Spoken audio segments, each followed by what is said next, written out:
So,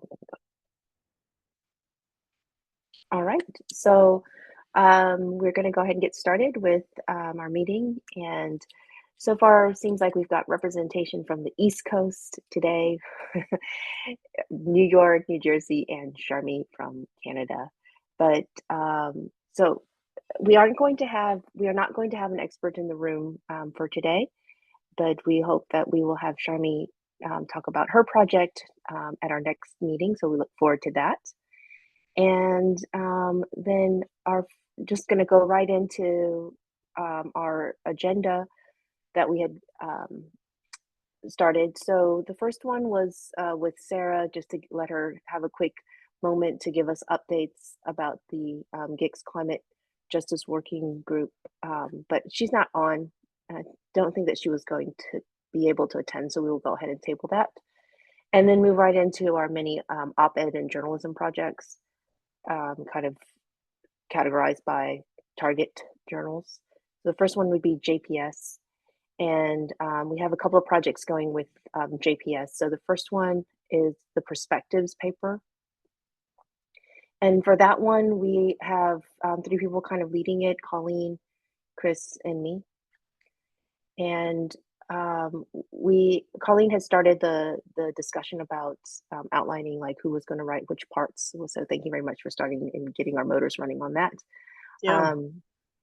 I had just sent out sort of like a beginning draft of the part that talks about the APSA proposal. So Colleen, do you want to talk a little bit more about the 3 parts that you've broken it down into? So the paper that we are publishing on travel emissions, obviously that got accepted to JPS. But what Linda and I since found out was that Chris Murtori was also invited by WIT to write a commentary. So there'll be a commentary in the journal when the piece gets published.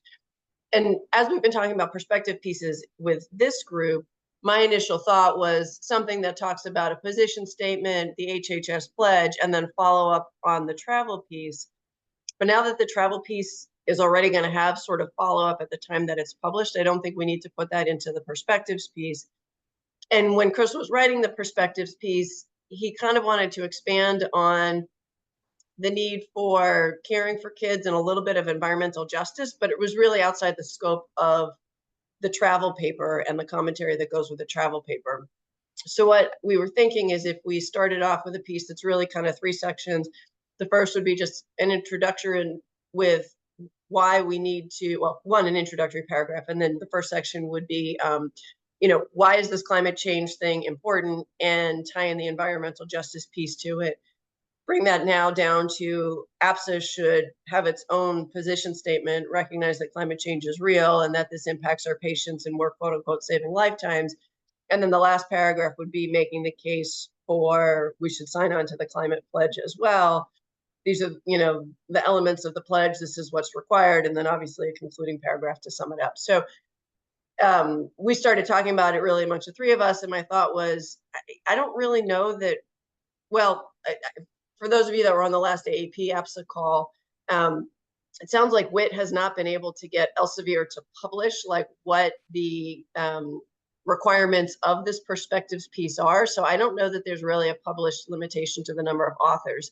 So my thought was that Linda, myself, Chris can come up with a draft, and then we can get a couple other people from this committee to review it so that there's, additional review of the manuscript from the committee, and we either put this out on behalf of the committee or it's a subgroup of the committee that is authoring the paper then. Yeah, that sounds great, Colleen. I would love to be in. Okay, perfect. Great. I was wondering what you guys thought about I think when we set out this perspectives paper, I think it might be a little bit confusing to the reader about like what our message is from the perspectives. So we may want to just really set out that our like our goal or our message is that one, we think that APSA should have a position statement out for the society. That's one. And then 2, that we think that APSA as a professional society should join the HHS climate pledge. So just to make it really clear, because as I was kind of getting into what the APSA position statement ought to be, I did kind of come up with some proposals. I used, Colleen, I don't know, like I used some other, I was like looking at what other societies had written for their position statements and kind of like adopted some ideas. I didn't use like everything, but kind of like tweaked it around to what I thought was pertinent for pediatric surgeons. So it has like kind of, right now it's a little bit more of like a bullet point list. And so definitely like just a starting point for us to work on that. But yeah, I think that's, to take, there's no point in totally reinventing the wheel, right? Like we should have APSA recognize that climate change is real, that it's, anthropogenic, that it's impacting, child health, and that, we feel strongly that this needs to be an important component of healthcare going forward, or whatever, right? I mean, there's any number of different things we can advocate for, whether it be, decarbonization of healthcare systems or education in medical schools, but it really, like, I think that's where our focus in terms of, we're a pediatric surgical society. So what is it that, if we as an organization are going to recognize that climate change is real and that it's impacting our patients, that we think we should do going forward as an organization? Yeah, exactly. And we're not trying to write the position statement now. We're just saying that we need to, or we ought to, we think we should. And these are some ideas that we think we should definitely, like, some main points, but we're not trying to write position statements. So it's right. We're okay not trying to write it for sure. But I also think if we have kind of a clear sense of what it is, it might help to then, help it get written. So. Has the American College come out with anything? So great question. And the answer is no. We were working there. A group of us drafted a position statement and sent it to the college. And the last that I've heard is that it's not moving forward. Sure. As I understand, and unfortunately I missed the call when this last discussion was had, but that something about concern with the investment profile of the college, which, if you look at hospital emissions, so the hospitals that are doing their emissions calculations for the climate health pledge, the biggest component is the scope 3 emissions. Of the scope 3 emissions, the biggest part is the supply chain, but a pretty close second is the organization's investment portfolio. Because the companies that they're investing in are not necessarily divested from fossil fuels. So that's my understanding of why the college isn't moving forward on it. There was some talk at one point, and I think you guys probably, some of you saw the email, that the college was working on organizing a task force to try and come up with a group of people interested in climate change. That's really been pretty stalled out as well.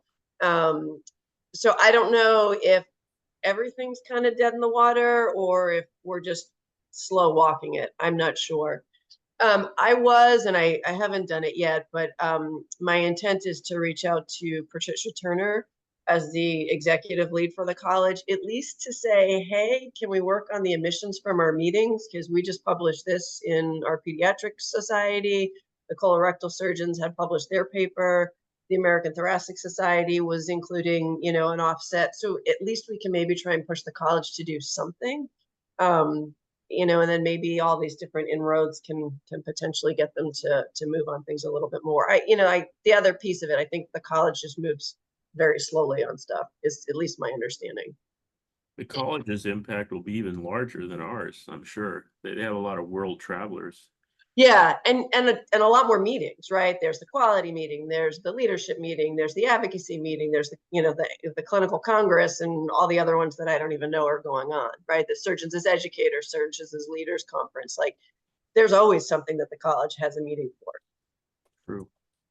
Do we need to be concerned about our finances and whether we're tied to any fossil fuel kind of stuff? I mean, I think presumably we probably are. I mean, I just based on if nobody's been thinking about a green portfolio, chances are it's not, right? And I would assume that APSA hasn't thought about that thus far. And so maybe that's even a component of this perspectives piece as we think about, development of a APSA position statement, is also thinking about what that portfolio looks like. And I'm obviously not a finance person, so, you know, to go from having a, I don't know, quote unquote, standard organizational investment portfolio to one that's green, I don't know how that hurts, helps, you know, no delta in your return on investments, right? So, Yeah. I've been on the finance committee. okay, Green has not been talked about. I can has assure not been part of the discussion. Yeah. not at Yeah. all. It's just odd because the AAP has moved forward, and I'm assuming that, yeah, it's a big organization. I don't know Right. if they're completely green with their investment portfolio. I don't know. Good question. And the American Board of Surgery is a signatory of the pledge. I have no idea what their portfolio looks like either, right? And the So question is, do they have to be completely green? You know, it's, do you know what I mean? Like it, no, I mean, they may not have to It's a be percentage, completely isn't it? green, but if they're going to achieve net zero by 2050, on some Mhm. level, they've got to be thinking about it because it really is a big piece of the emissions portfolio. Mm. Yeah, Right. there's it's a target for 2030 and then zero by 2050. 2050. Yeah. Yeah. I have it might even be open on my laptop. 50% by 2030. Hmm. No, wait, sorry. No, that's reducing it by 50%. Yeah, this is let's see, am I able to share? Yeah, go ahead. Oh, here we go. This is the graphic from Practice Greenhouse website of just kind of like a run-of-the-mill standard not-for-profit hospital systems portfolio. So this green stripe here, like on the bottom, I don't know if you can see my arrow, but the Mhm. kind of to the bottom toward the right side of the screen is the investments, right? So it's a pretty big percentage of the overall Scope 3 emissions. And I will say that our healthcare system recently completed its Scope 3 portfolio or its emissions portfolio as part of the pledge. And it really looks actually very similar to that sort of generic not-for-profit version from Practice Green Health. Mhm. So, Okay, well, at least we need to start the conversation and have APSA look at their portfolio and see, we might run up against the same sort of obstacles as the college, but um, I think it's still important for us to have that conversation out there and even start looking and having that come up as a conversation when the finance committee is meeting. right. You know, and APSA is a much smaller organization than the college too, right? So we may actually be more agile in that regard in terms of making changes. You know, I don't obviously know that, it's just sort of speculative, but Mhm. we may have a little bit more success. But your Okay. impact's gonna be smaller though. True. Yeah. But I think if more and more surgical societies make the move, then it makes it hard for the college to ignore it. True. Okay. Our next one is the review, which the people who are the potential authors on that are Sarah, Hannah, Sharmi, and Raman, and possibly Win. Sharmi's the only one who's on the call from that. Have you guys had any talks about the review paper at all? We haven't. Okay. There haven't been any updates about that. Yeah, I'm not sure if like maybe there's like a communication stream going on that I just like wasn't a part of because I think I said it at the end of the meeting, but yeah, I haven't heard anything. I'm sorry. Okay, no problem. What's the review on? So the review was it was something that was brought up. Actually, Dr. Holcomb brought it up at one of the big committee meeting, saying that the journal was interested in publishing a review article, publishing review articles, and since the sustainability subcommittee was doing a lot of work, thought that proposed a topic of like looking at where we are, he was hearing about all these little different projects that everyone's doing in their different institutions, and wanted to kind of propose a topic that like maybe we do a review article about like what sort of initiatives are being done, and in terms of like our sustainability efforts. And there have been other review articles written recently. Actually, Wynn had one that she had recently published, and there was one from the UK. So I think there's a lot of, or not a lot, but like I think there's a couple of other examples out there. And we're trying to figure out if there's like a pivot that we could do. Sarah had suggested that one of the pivots could be that instead of like trying to reach like net zero, maybe talk about sort of like regenerative efforts that we can do to amend the situation rather than just trying to reduce greenhouse gas emissions. So maybe that was like a different angle to it.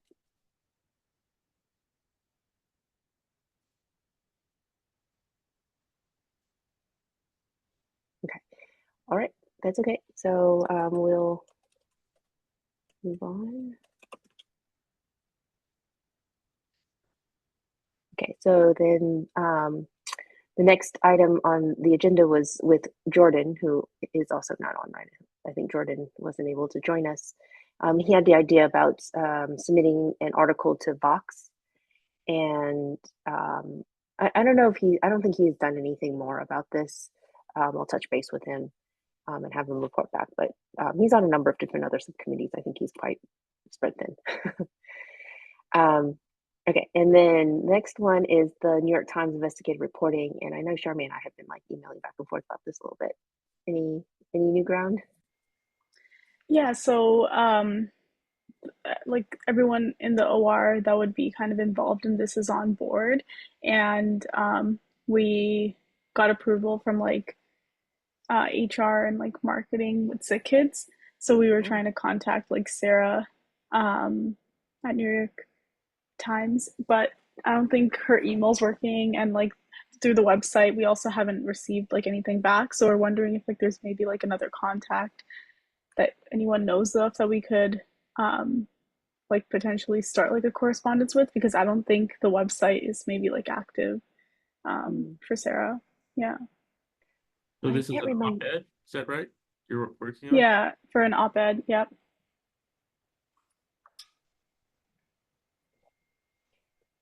I can't remember who originally came up with this idea and gave us the name Mm-hmm. Sarah Flick, but I don't know. Maybe we could approach a different investigative reporter if we want to go this Yeah. route.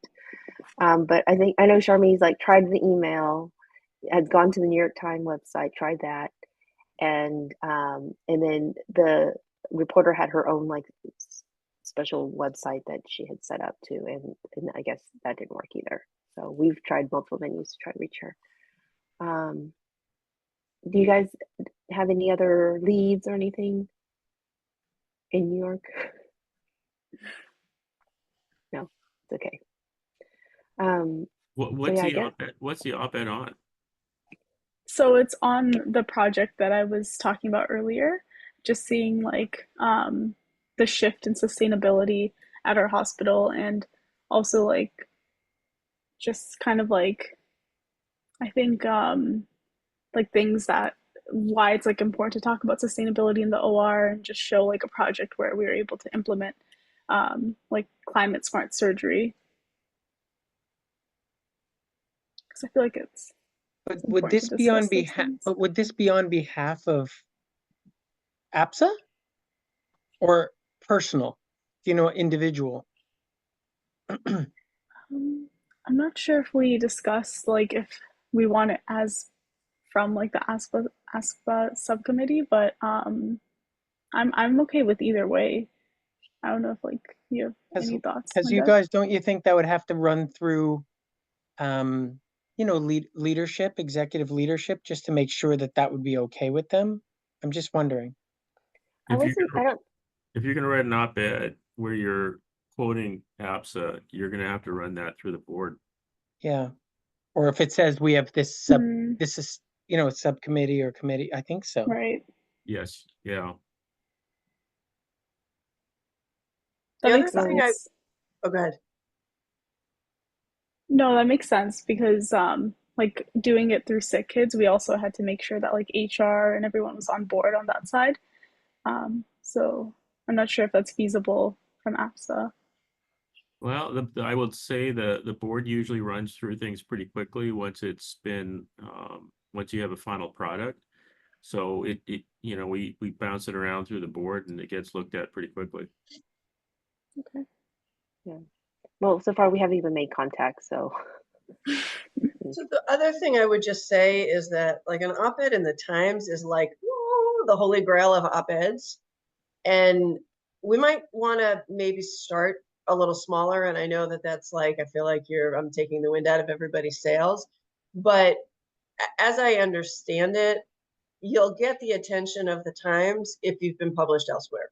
Mm-hmm. Right. So you might want to start with a lower level publication or maybe something that's more regional. And if you guys are going to focus on the work that you're doing in Toronto, I don't know the name of the Toronto newspaper, but maybe Globe and that's Mail. like, what's that? The Globe and Mail. Globe and Mail. Maybe that's where you start, right? Okay. And maybe that's as big of a holy grail piece for Canada that the Times is to the US. So, but I just, I think we might want to rethink like jumping right in and expecting the Times to answer us.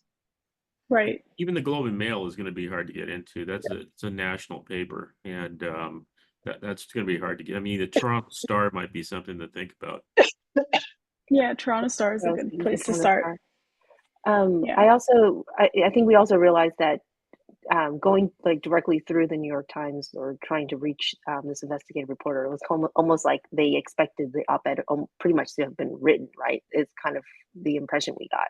So You do have to Exactly. have it written. Yeah, they're not going to Yeah. look at anything until it's written. Right.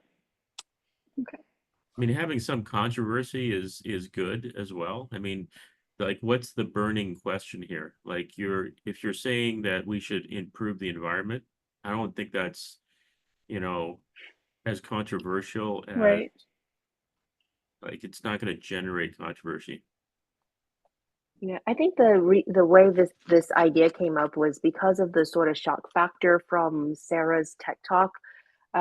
She had that picture of the amount of waste that was generated by one of a person's Sure. breast Yeah, I saw that. reconstruction surgery. Yeah. So based on that, then we thought, well, is the message out there that healthcare surgery generates a ton of waste? And we thought that that might be an interesting story to run and to approach a New York Times reporter, but maybe not so much. Maybe we need to start with something small. Yeah, why don't I see if I could contact someone at Toronto Star and then let you know how that goes? Because I definitely think that's feasible. Even Can I make a suggestion? Yeah. Write your op-ed first. Right. We do actually have something written. It's just like we didn't know like how to get that to Sarah, and even like the website, it seems kind of like it was more of an email format, but like I'll let you guys know by the time of the next meeting how. You want to circulate the op-ed to us so we can have a look at it and give you comments. Sure. Okay. We can look at it as if we're the editor of the New York Times. Sounds good. Thanks. I didn't know you already had it. Most of us live in New York, so we pretty much are the New York Times here. I didn't know you had the op-ed already written. Was it because the response from the New York Times? It's just like a draft because when we were emailing them, I put together an email for like Dr. Fecto to send, and then sort of like a brief like little blurb, not a blurb, like a page of like what we wanted them to talk about. So it's more so written as it's not something that they could publish right away. It's written as all the points we would want them to discuss, if that makes sense. So we would just have to polish it up. Okay, we'd love to take a look at it. All right, great. Very cool. I think let's hear what comes of this. Oh yeah, Toronto Star. Okay. The next item was Raman, but I don't think he's going to be able to join today. Just to hear, I think he had some ideas based on our feedback last time when he was talking to us about the soft plastics and recycling with Trex. So we'll table that for today and move on. And then I have subcategory colleague, a number of projects that colleagues running. So the first one would be an update real quick on the APSA travel manuscript. I think, but you pretty it's much accepted. already. Yeah, Boom. accepted and is out there electronically. I don't know like which print version it'll come out in, but yeah, it's exciting. Wonderful. And I actually think it's more exciting that Whit asked Chris to write the commentary, because it means it's actually being there's interest from the editor of the journal, right? Like this is right. something that's important. So so I think that's almost as exciting as having it get accepted. That was very cool. That was very cool. Okay, and then the next one was about the getting APSA to join the Health and Human Services Climate Pledge. We kind of talked about that as well. Yeah.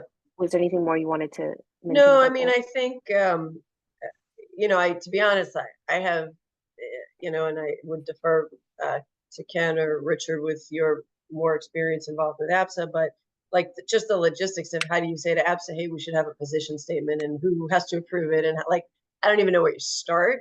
So my thought was we would start with a perspectives piece in the journal and sort of get people's attention, but I don't know if there is a more concrete way to try and push an initiative through the organization.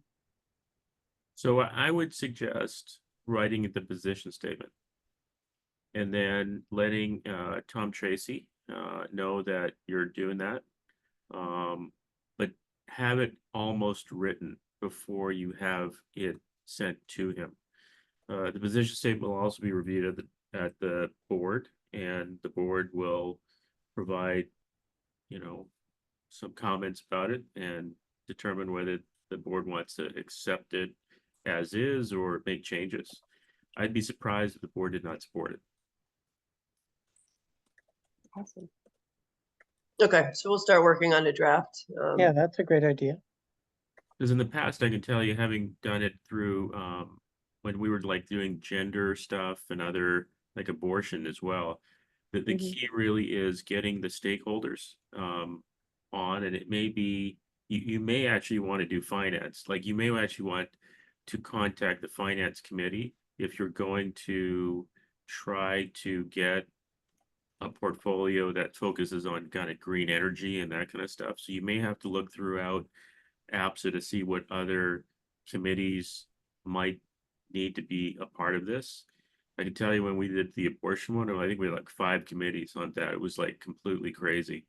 And there was so much wordsmithing everyone did. Like one word generated like 1,000 emails. And so this may be less of an issue, but you may just want to look around and see who might want to partake in this. People always feel very put out if they're not asked to be part of a policy statement or position statement that they feel passionate about. Who is on the finance committee now? Do you know of anyone? I am. Oh, you. I'm on almost all the committees, but yes, I'm on. So finance committee can because of the investment portfolio issue? I think so. I think that's going to end up being not necessarily a sticky topic, but it's going to have to be part of it, because if we make the position statement that we're going to stand with, reduction of greenhouse gases, someone can easily say, well, show us your money, where's your portfolio? And I honestly don't think that we've even discussed it. It was never, like all the meetings I've been at, it has never been discussed.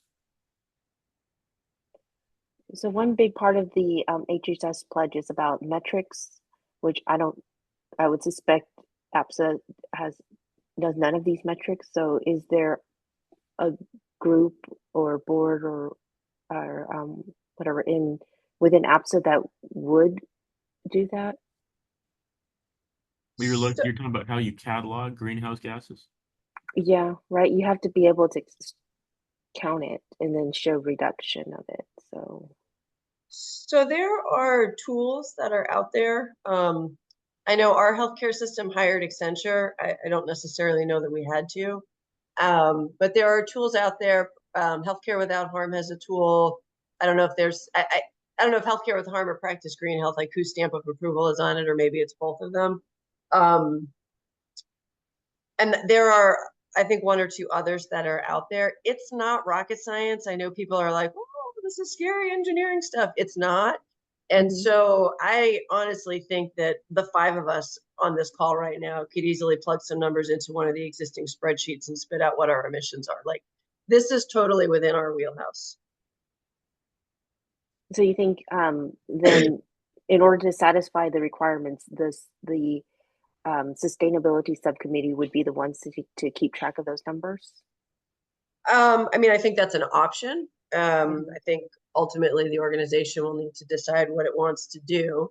You know, I think there needs to be confidence in who's generating the numbers, right? And so if everybody's, you know, worked up that this is something that we need people who this is what they do for a living to calculate the numbers, then APSA may decide that they want to hire an outside consulting firm, or, you know, we make the case for, look, this is how this works. We walk them through the spreadsheet, show them what we've done, and if they're good with it, then they're good with it.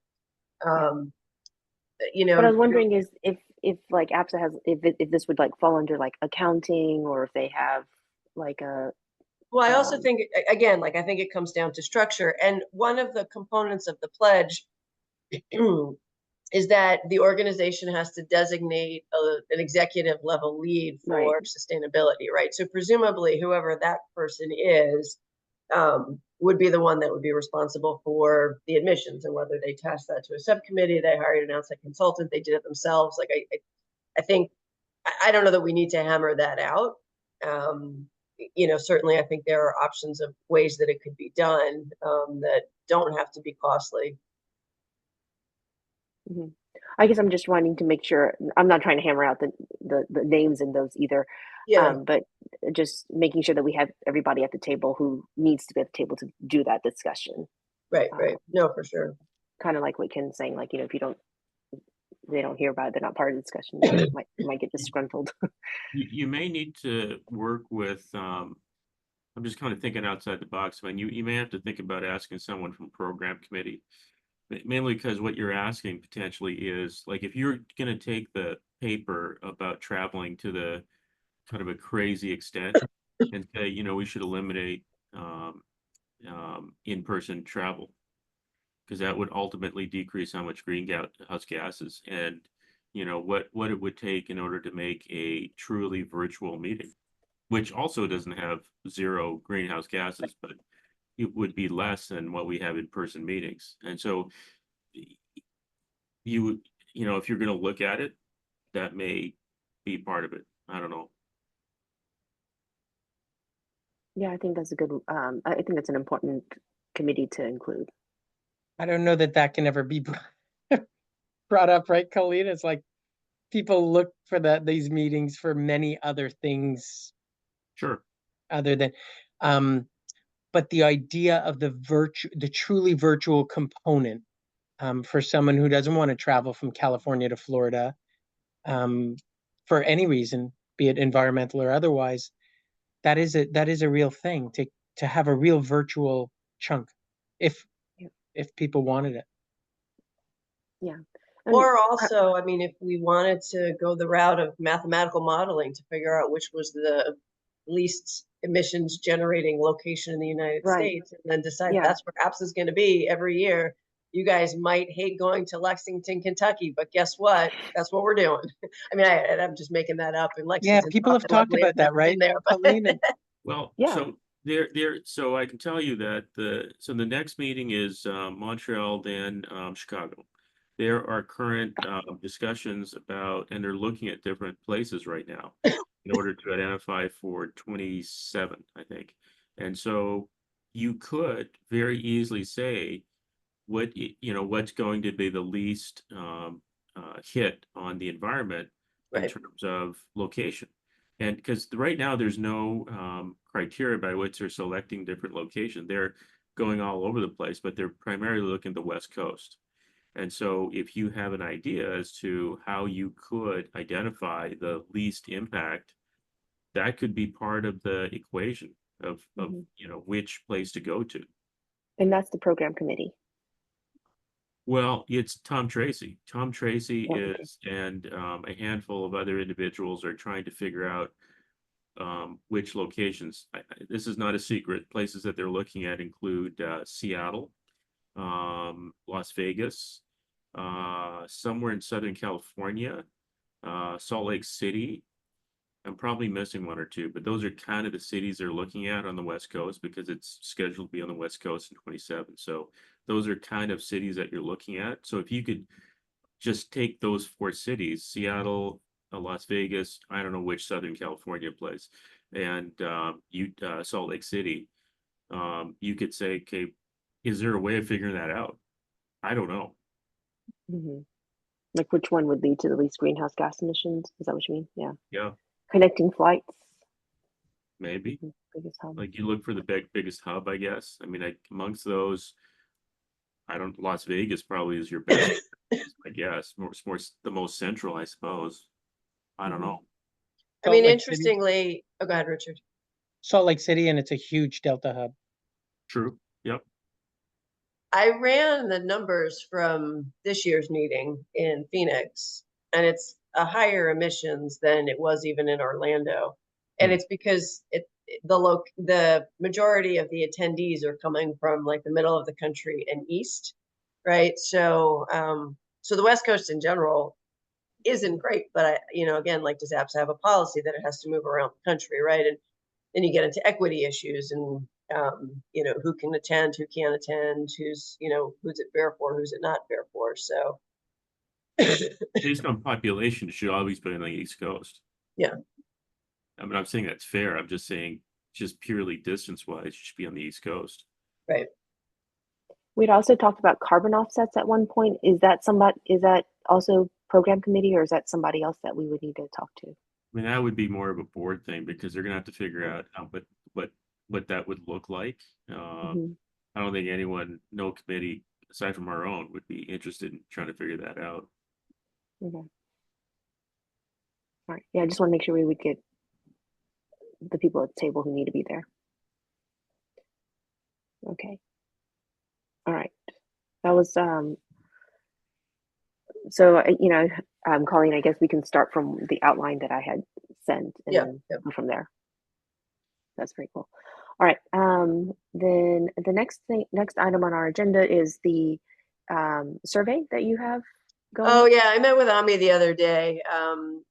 We have a set of questions that we're working on reviewing. We're still just trying to recruit people that are interested. What we want to do is a survey study of parents and their attitudes toward climate change and whether or not they want it to come into the conversation related to pediatric surgery. So we're trying to find people from places that are not the Northeast or the Northwest, where the political views in the area might be a little bit different. But we're still just kind of working on the question. So we haven't honestly made a ton of progress on that over the summer. Okay. Would you be interested in getting like the Valley Hospital to New Jersey? Would you be Yeah, I interested mean, in getting new? I think the more the merrier for sure. Mhm. It would just be nice if we could also have it be diverse in terms of, I know. the color of the states and the prevailing political persuasions. Yeah. Okay. Do you know if you need and I'm thinking the answer is yes, an IRB for it? Or do you Yeah, have so one this that's would like going definitely be through? an IRB study. I think what we would probably do is set it up through Rush where Ami is, because she Mhm. had done, or their general surgery department, I think, had done one for adults. So it won't be a completely foreign concept. Obviously, it becomes more scrutinized because you're talking in, pediatric population, but probably would run it through her IRB and try and figure out whatever the data use agreement would be through her institution. Certainly Northwell is not the place to try and get an IRB through quickly, and I can only imagine the hoops we would have to jump through to try and make it work multi-institution. I know Richard and Barry Rich from our group have done that, but it's not pleasant, I don't think. It's not pleasant. Okay. Well, if you have any like a draft IRB or something like that, I'd like, can get started trying to get it through Mount Sinai and Valley Okay. Hospital, which Sure. I haven't even tried Valley Hospital. I've heard that at Mount Sinai is not so bad, but I don't know. I haven't tested it before, so no idea. All right. Okay. Well, let me know. And if there's anyone else, I guess it's only Yeah, if anybody else is interested in joining, love to have you. And we're going to try and figure out other ways to try and recruit people from around the country as well. and anyone listening to this recording later on. Correct. Okay, then the next one was the green initiatives. Like I just have notes on this. Okay. Joint Commission. And I think this was a different topic, but the different topic, you had sustainability metrics in the NSQIP collaborative. Oh, yeah. So I was like, is this a me thing? Yeah, so we're working to try and develop a NSQIP collaborative. So it's not a joint commission thing, but to try and leverage NSQIP to have some standardized QI projects around sustainability. And I off the top of my head, I don't remember the list. It's like 4 or 6 different ideas. I think tray optimization was one. I think addressing anesthetic gases may have been another one. But seeing if we could get a collaborative and then also try and leverage NSQIP to see if we could potentially get some sustainability metrics added into the data that's collected. And then, try and push this as a QI initiative in places. So more to follow on that. And I think you had emailed me, some interest in this. So as we get to the point where we're recruiting and getting hospitals to sign on, and it's a little bit more formalized, I'll push that out and share that with the group. Sounds good. And are you doing this through the college? Yeah, so this is in partnership with a college. So we had a session at the quality meeting in Colorado that I never made it to because of that whole computer glitch thing back in the end of July. And so we presented it there, and there were a number of organizations that expressed some interest. We've had a follow-up meeting with the college to talk about steps going forward. And so like at this point, again, we're still just going to working on getting the details together and figure out logistically how this is going to move forward. Our hope, I honestly feel like it's a little bit optimistic, but would be to have something or data to present back at next year's quality meeting in July. Feels like a little bit of a short timeline. But there's different NSQIP collaboratives for other things, right? So we would be trying to sort of mimic that and make it a sustainability collaborative. Okay. All right. Well, let us know how we can help. Sure. I'm also interested. That sounds like something that's one thing that I'd always been, trying to figure out is how do you like compare how one institution is doing against another one, having these common metrics. And I think that's a great idea to have it be collected as part of NSQIP. Is the way we compare, all of our other outcomes and stuff like that. So that'd be fantastic. Okay. Anything else? Any other? I've reached the end of the agenda. So any other topics? Nope. All right. I just go ahead. I was just gonna add, if you need help with reviewing the Perspectives paper, I could also join in on that. Okay, great. I mean, we for sure once we get it together, we will send it to the group to for everyone to review. Thanks. All right. Okay. Well, thanks everyone. I was gonna say, it looks like the sun is setting in Stony Brook, so I think we're finished. Yep. Yeah, finally. All right. Have a good night, everyone. Bye, guys. Thank you. Here. Bye.